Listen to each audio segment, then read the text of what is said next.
Hello students, स्वागत है आप सभी का हमारे यूट्यूब चैनल पर जिसका नाम है सौरभ क्लासेस। आज मैं शोध की कड़ी में पाद टिप्पणी विषय जिसे फुटनोट्स भी कहता है, आज उसे लेकर उपस्थित हुआ हूं। तो चलिए शुरू करते हैं। एक शोधार्थी को अपने शोध कार्य के समय पाद टिप्पणियों का प्रयोग करना पड़ता है। यह शोध कार्य की विश्वसनीयता को प्रमाणित करने के लिए उपयोग में लाया जाता है। एक बुद्धिमान पाठक को जानने योग्य बनाता है कि एक लेखक की यथार्थता सुदृढ़ है या नहीं।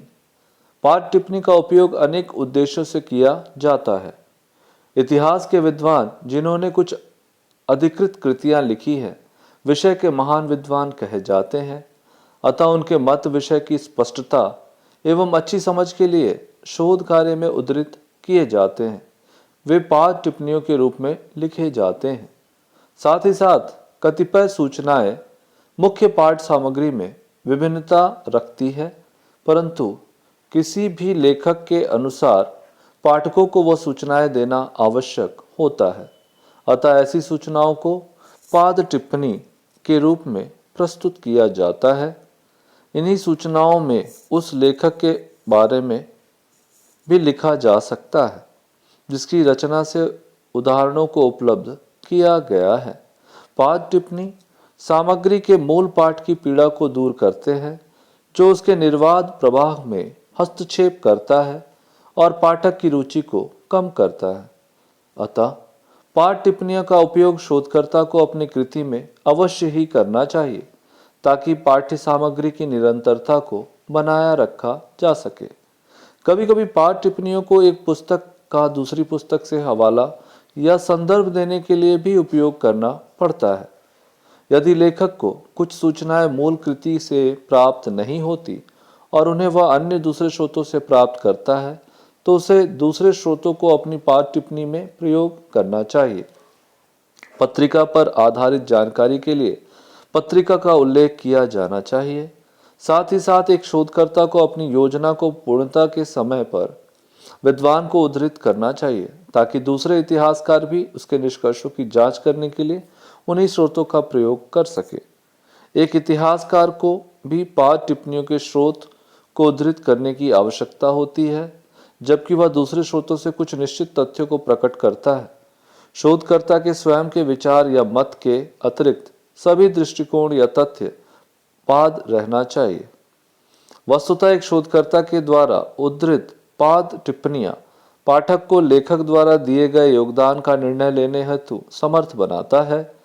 जिस कार्य में बहुत लोगों का हस्तक्षेप हो वह निश्चित ही खराब हो जाता है। ठीक उसी तरह कई उदाहरण पाठक के मस्तिष्क में संदेह पैदा करते हैं।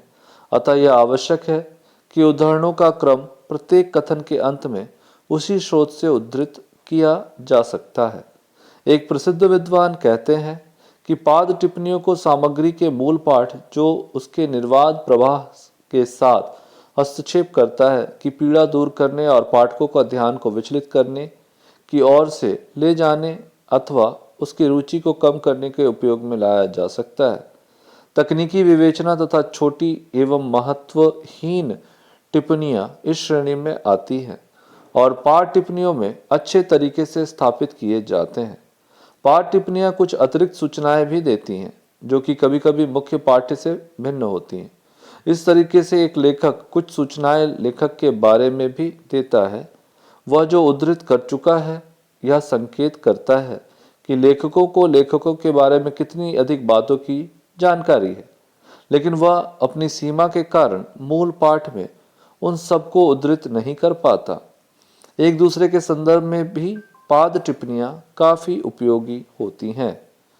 जब कुछ विद्वान एक विषय पर सहमत नहीं होते हैं, तब पाद टिप्पणियां उनकी असहमतियों को इंगित करने में के उपयोग में लाई जाती हैं।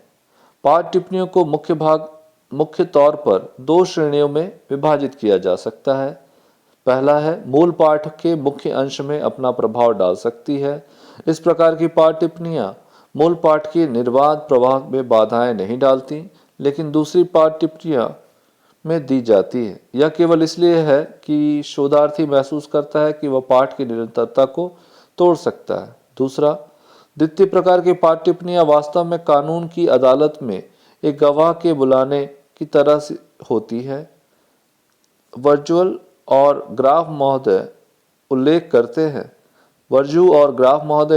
करते हैं कि पाद टिप्पणी अपने ढंग से यह घोषणा करती है कि लेखक बौद्धिक रूप से ईमानदार है और स्वयं को उसका ऋणी मानता है तथा प्रजातांत्रिक रूप से वह विनीत होता है। अब हम इन पाद टिप्पणियों के उपयोगों को देखेंगे। इतिहासकार द्वारा पाद टिप्पणियों का उपयोग हेतु भी प्रस्तावित व्यापक विधि स्वीकार नहीं की गई। मॉडर्न लैंग्वेज एसोसिएशन और यूनिवर्सिटी ऑफ शिकागो मैनुअल में पाद टिप्पणियों के 2 संदर्भ मिलते हैं। दोनों विषयों का उद्देश्य एक तथा समान है। वे आगे होने वाले शोध कार्यों के लिए आवश्यक सारी सूचनाएं पाठक को प्रदत्त करते हैं। जैसा कि प्रत्येक पाद टिप्पणी के ग्रंथ के प्रकाशन का स्थान तथा लेखक के नाम होता है, जब कोई शोधकर्ता उद्धरण का उपयोग करता है तो एक पाद टिप्पणी दी जानी चाहिए ताकि उद्धृत लेखनी के लेखक को अंगीकार किया जा सके। इसी प्रकार जब हम कुछ नवीन विचार या दृष्टिकोण देते हैं तब हमें इसकी सहायता की आवश्यकता होती है। अतः एक पाद टिप्पणी उसके दृष्टिकोण को प्रमाणित करने हेतु दी जाती है। एक तर्क का विशिष्ट तत्व पाठकों को स्पष्ट तस्वीर प्रदान करने हेतु एक पाद टिप्पणी द्वारा समर्थित होना चाहिए।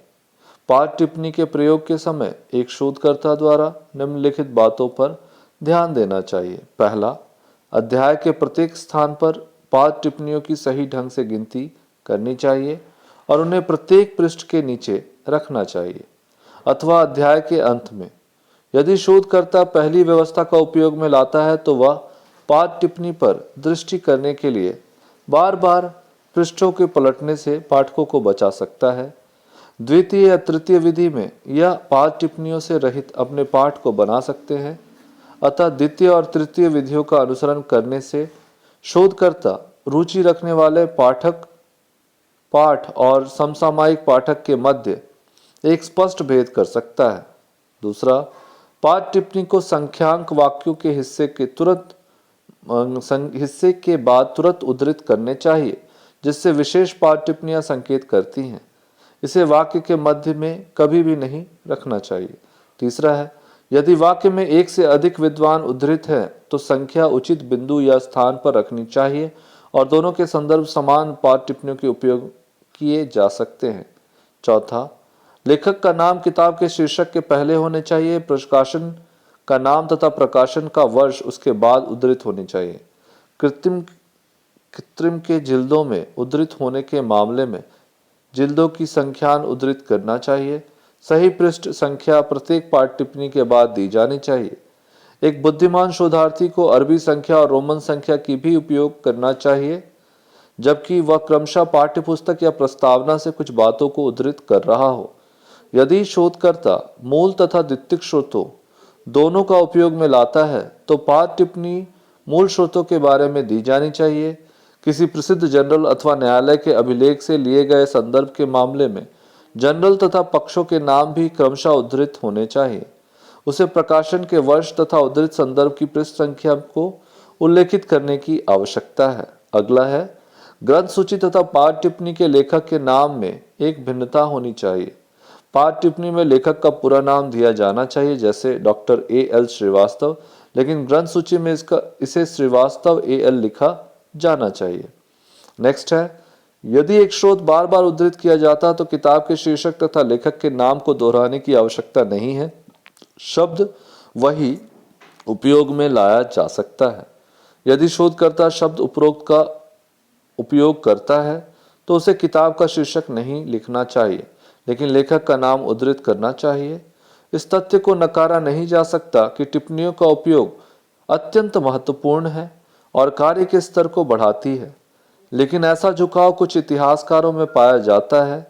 वे पाद टिप्पणियों में कुछ संदेहजनक संदर्भ उद्धृत कर देते हैं जो पाद टिप्पणी की अविश्वसनीयता और असंभावित प्रक्रिया को उत्पन्न करने में मुख्य रूप से उत्तरदायी है। इस प्रकार से हमारा यह विषय यही समाप्त होता है।